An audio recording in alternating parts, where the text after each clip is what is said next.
یه ایرانی در همه حالت چایشو میخوره. بزن با هم دیگه بریم خرید.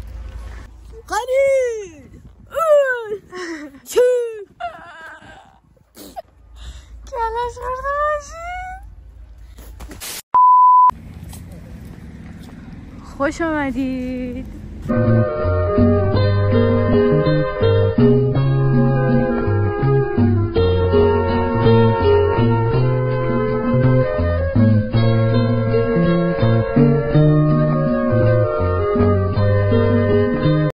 جوشواره خیلی هم جای خوبیه. الان خوبه اینجا. یکی. خب اینجا آغاز خرید ما. اولین فروشگاهی که رفتیم نورفیس بود. اینجا انتخابمو کردم. اولین خریدمون رو کردیم. حالا بریم پوما. چند تا آیتم برداشتم و برو کنیم. و خریدمون از این فروشگاه کردیم و حالا بریم از این ور بریم. بچه‌ها میخوایم بریم یه خرید باحال بکنیم. عدلیه چه حس حالی داری؟ مثل خرید میش کردن آدیداس.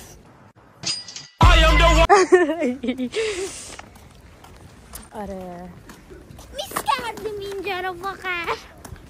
میس کردیم.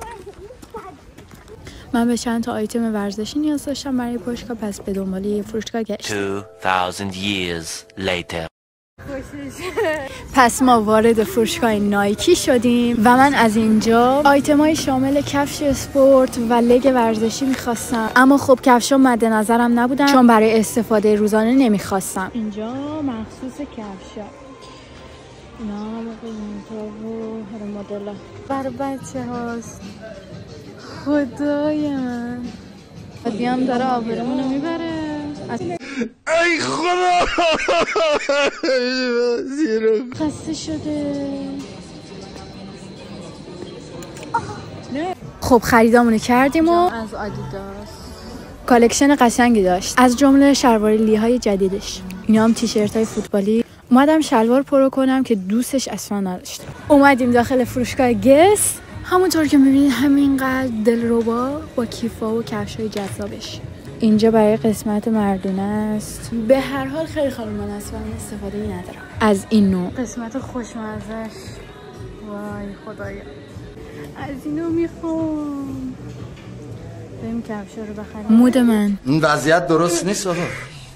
این وضعیت زشته، کثیفه، مستهجنه. بچه اینا رو انتخاب. اسپورت و راحت برای مامانم. برند طراح مد معروف اگه بشناسیدش. او مای گاد واو. یکم پیاده روی کردیم و از مکانش لذت بردیم. اینجا هم ظروف سفالی شروع از 200 یورو. جدا بعد دیدن قیمتا دیگه به درد نمیخوره این دنیا. آره رفتیم خرید برای آدلیا. این مغازه خیلی وایب خوبی میده. نگاه چقدر قدیمیه درش و اینجوری. البته که مال بچه هاست. اینجا پروباشون چطوریه؟ این حمامه خیلی باحاله. از اینجا میرم بالا. آره گوشیم داشت از دستم میافتاد. از خستگی صدامم خسته بود. کفشناشون نازن. پلنگ پلنگ پلنگ پلنگ پلنگ من عاشق پلنگم. همه اینجا داریم نظر میدیم. سالی سفر نه خوبه. چندش کفشنای کوچیک واسه جونی کوچولوهای کوچیک. خدای من نگاه. خریدمونی کردیم. خانمی به ما شکلات داد و رفتیم به یه قسمت دید. در این مرکز خرید دستگاه بازی و رستوران کوچیک وجود داشت. من بیشتر استعاصا خرید کردم. نگاه یا اول فال. تو فقط تیکت داری. برو بینم برو بینم برو بینم. چون که رفتی داخل خیلی شاپا.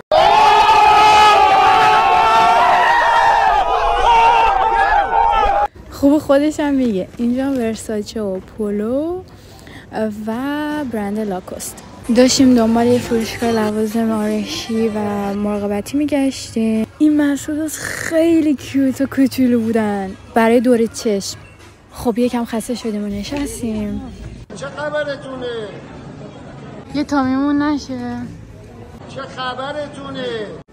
البته مال بچه هست اینجا برای آتلیا. خب بالاخره اون فروشگاه اورال پیدا کردیم. آیتمایش نیاز داشتیم و خرید کردیم. آینه‌هاشو خیلی دوست داشتم. اون بالا گذاشته بود برای تست.